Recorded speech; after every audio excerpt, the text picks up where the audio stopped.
What's on YouTube? I go by the name One Game Booman, straight from North Side Louisiana, west side of the borough. Man, we on day 10, you hear me, but day 9, really, you hear me, uploading every day for 30 days, you hear me. I end up missing one day and I'm very disappointed on it, but we not gonna dwell on the past, we only focus on the future, in the present, man. But listen, man, today's bang, I gotta make this quick because I gotta make a little trip, but we got man expose himself and ask woman if she's interested. Another body cam video, man. I think it's pretty much gonna be a come video. I ain't got much to say. Follow me on Instagram and TikTok at Booman from QB. And follow me, subscribe to the channel you're watching this video off of, which is One My Game. You know, and we just finna dive in. Alright? Let's do it. He had rolled. Oh, so let me put this in the headphone. Put this in the headphone. Hold on. Alright, let's go. His window, and he goes, "Excuse me, miss, can I interest you in this?" I don't know why I looked, but he had it out, and it was in like. I knew it was gonna be some stop at freaky. a car wash and gas station leaves a woman shaken after a stranger's question leads to an unsettling encounter.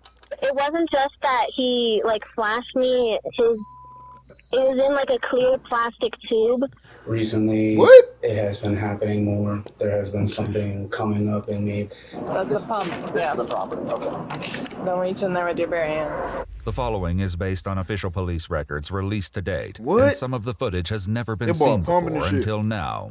In August 2025, a woman calls 911 to report an incident that occurred just minutes prior at the Cobblestone Auto Spa in Tempe. Officers soon head over to her apartment to take her statement.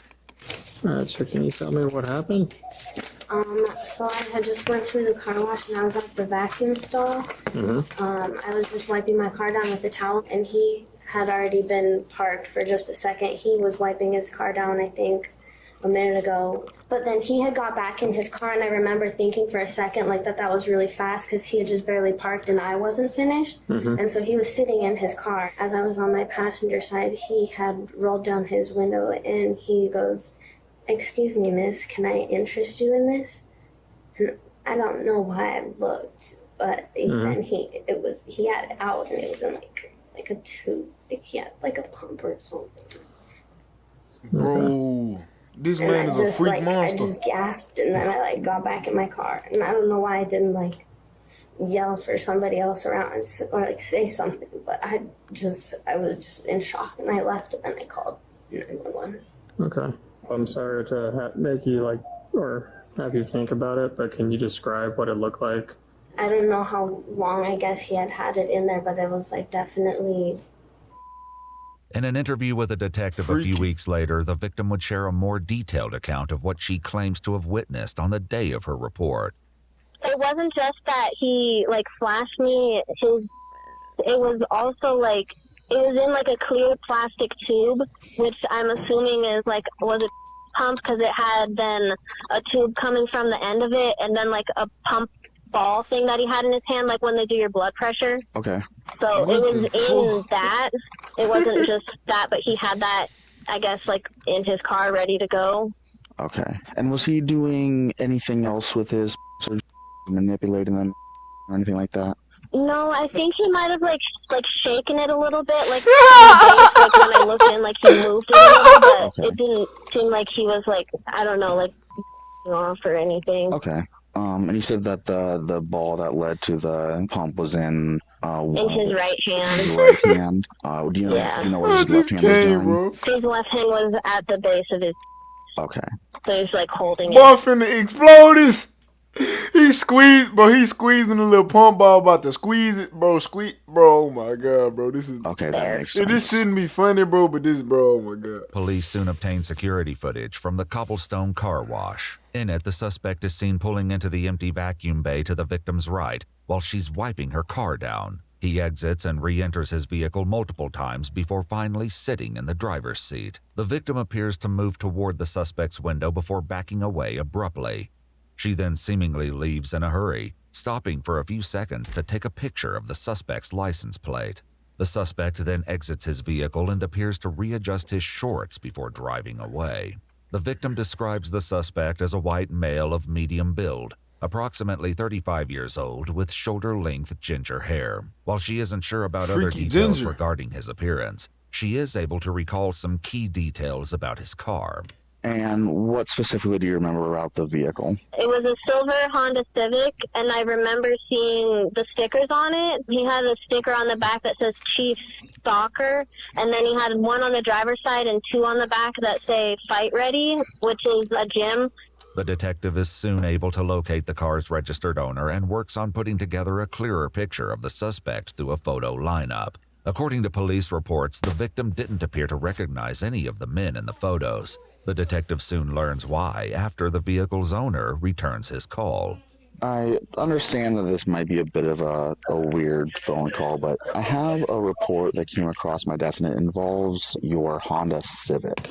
Oh, okay. That actually belonging to my older brother. What's going on, though? I could probably relay a message. I'm not allowed to give too much information about it over the phone, but basically there was an incident involving the vehicle. We're just trying to find out who was driving it at the time, just so we can contact them, ask them questions. Nobody's in any trouble or anything like that. What's your brother's name? It would be Joshua Curtis. And do you have a good phone number for Joshua? See, this is where it gets kind of weird, too. I actually don't. We've actually been trying to locate him for years now as well. He's my half-brother, had an abusive other side of the family, so he's kind of been struggling with trauma from that for years and years. But, yeah, up until COVID, he was living with us in Illinois, and then he just kind of up and left one day and went to Arizona. Didn't even tell us. He just sent me a picture of Welcome to Arizona on the road, and he's been there ever since. So I'm trying to transfer the title to him, because I figured, something might happen eventually, and I don't want to be responsible. Okay. So I could probably give him this number if it works, and just let him know that you guys need a statement or something. Yeah, you can if you want. That shouldn't be a problem. Following his conversation with the original... How you got in contact with him to relay the message? You can't even find him. You don't got his phone number. Motherfucker lying. Owner of the car, the detective has the victim come back in for a second photo lineup, this time including a photo of 34-year-old Joshua Curtis. Oh, so he wasn't lying about that much,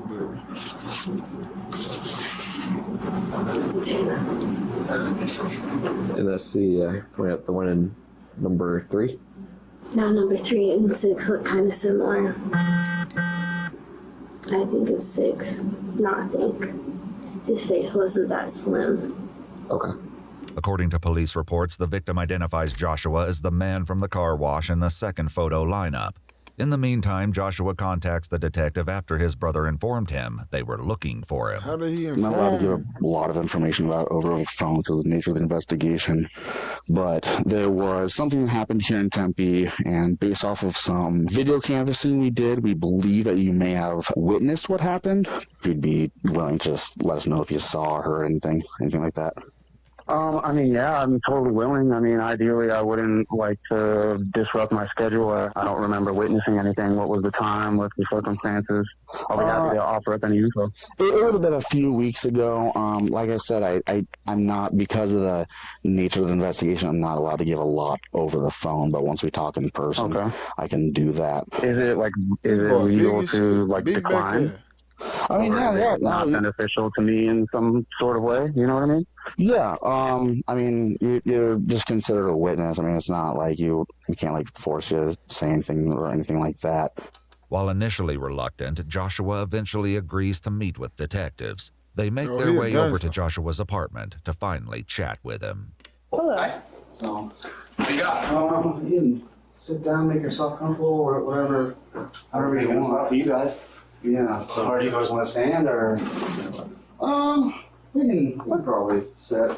Cool. So, just hang out right there. Yeah, I'm fine. That works for me. So, basically, the thing that happened, I want to try to keep it a little bit vague, just to get like the most like neutral recollection of your memory and everything before you went to things. So this would have been on August 2nd, around like 8 in the morning. Over by the area of... Was that a Wednesday, Thursday, or Friday? I believe that was a Saturday, actually. Do you remember where you were at that time in the morning? The only reason that I travel through Tempe is to get to Chandler to clean fridges at a public storage container. And any place I'm liable to stop in Tempe, but I don't have any business in Tempe. I don't know anyone in Tempe. I don't go to Tempe for any social reasons, and I don't involve myself in any nefarious activities. Okay. Joshua tells detectives that he only drives through the area to reach clients. While he has denied any knowledge of an incident in Tempe thus far, the detective's description of that morning is about to jog Joshua's memory. We saw your car over at the Let's Cobblestone. Cobblestone car wash. You remember going to the Cobblestone car wash? Yeah, so sometimes I'll stop in there for gas or whatnot. Okay. Yeah. Do you remember talking to anybody at that gas station or anything like that? Okay. We saw somebody else that was involved with what happened come up to your car and talk to you, it looks like, while you were at the car wash. Pulled into a stall? You guys were next to like the vacuum areas. So it looks like probably got a couple of car washes. Then one of the involved people talks to you over your car for a little bit.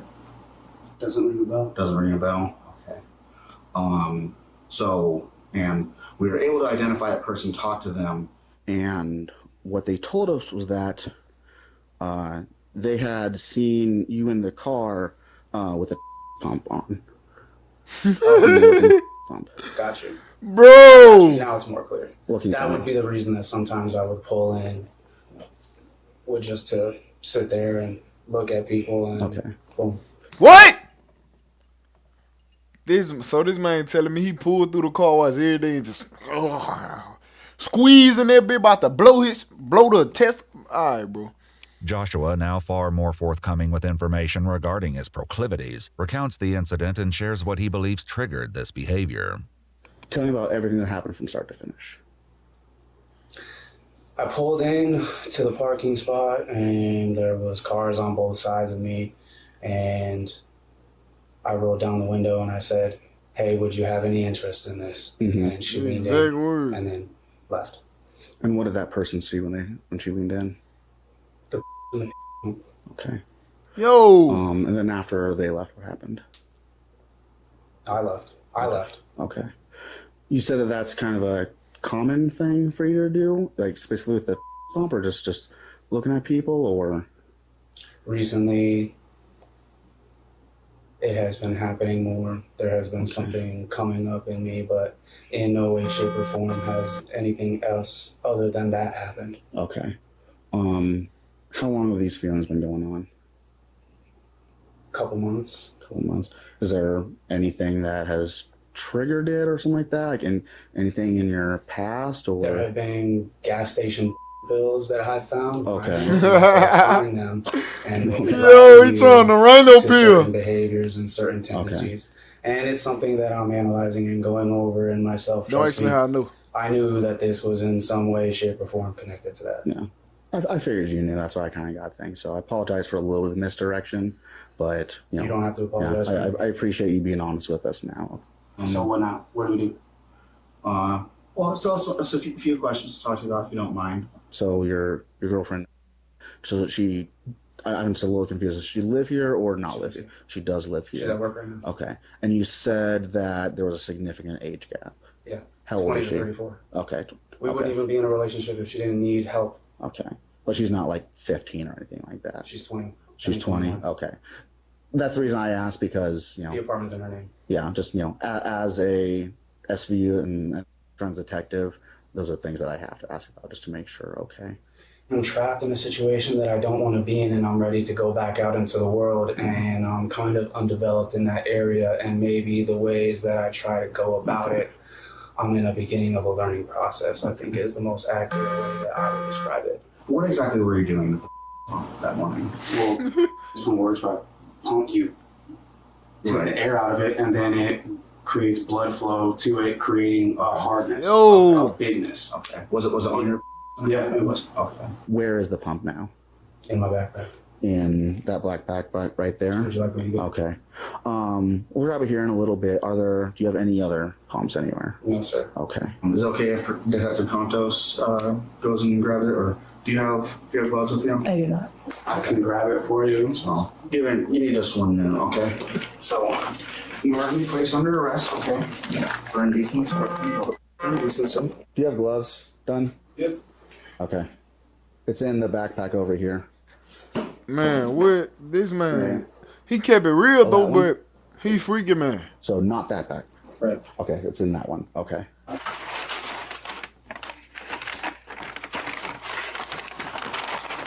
Do you have any of those pills still? Took them off. Okay. Just buy one a day, pretty much. Okay.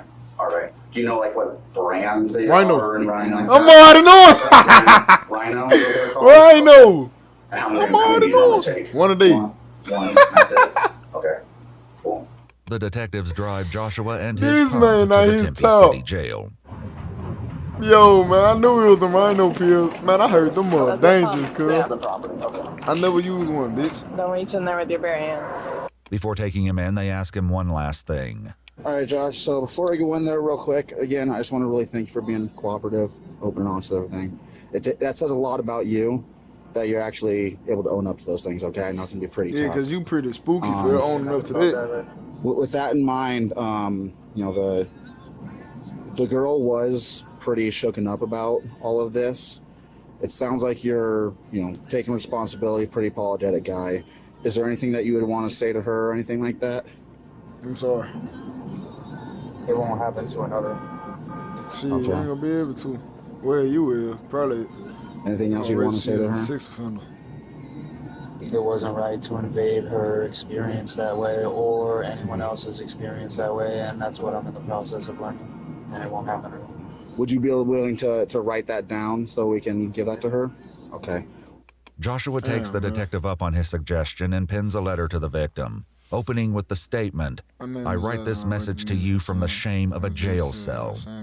He tells her there have been others before you, expressing remorse and even gratitude for the victim's choice to take action. According to court documents, Joshua Curtis was charged with indecent exposure and public indecency. He pled guilty to both counts. Joshua was given a 30-day suspended jail sentence and placed on probation until February 2027. He was also prohibited from initiating contact with the victim and barred from returning to the Cobblestone Car Wash. Watch our full videos as they were originally made, with no... It wasn't this bad. He just a freaky man. It's bad, but it ain't as bad as, like, you know, murder or nothing like that. Or, you know, touching on kids. So I guess, bro. I mean, 30 days and placed on probation in 2027. When did this happen? When did this shit happen? Where the fuck? Oh, this happened at. Let me... I can't full screen and shit. I think that's 2025, if I'm not mistaken. Yeah, man, so that ain't too bad. 2 years of probation. You'll be alright, freaky man. Let's buy you another pump and some more Rhino pills. Thank y'all for watching, man. This one game Booman. Make sure you like, comment, subscribe if you're new. I'm out, bro.